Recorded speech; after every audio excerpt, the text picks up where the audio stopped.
ద్రవిడస్థాన్ fail అయింది. వాళ్ళు ఇప్పుడు ఏం చేయాలంటే అర్జెంటుగా ఈ ఇండియాని బ్రేక్ చేయడానికి ఆల్ పాసిబుల్ వేస్ చూడాలి. ఎందుకు వీళ్ళు హిందీ మా మీద రుద్దకండి అంటారు అని అంటే, మనం పప్పులో కాలేసాం.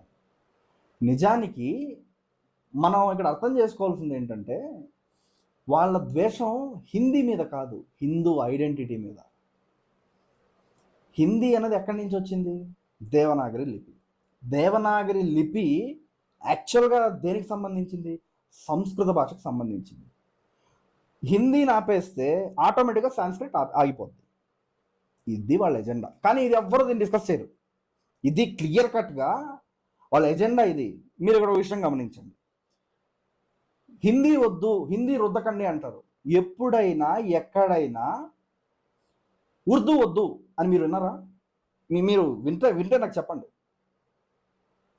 ఉర్దూ మా మీద రుద్దకండి, ఎందుకు మా మీద రుద్దుతున్నారు అని చెప్పి ముస్లిం తమిళియన్ ఎప్పుడైనా మాట్లాడా? హిందూ కన్నడిగా మా మీద హిందీ రుద్దకండి అంటాడు, కానీ ముస్లిం కన్నడిగా మా మీద ఉర్దూ రుద్దకండి ఎప్పుడన్నా అన్నాడా? ప్రజలారా జాగ్రత్తగా ఉండండి, జాగ్రత్తగా ఉండండి. ఈ దేశాన్ని మొక్కలు చేయడానికి చేస్తున్న దాడిది.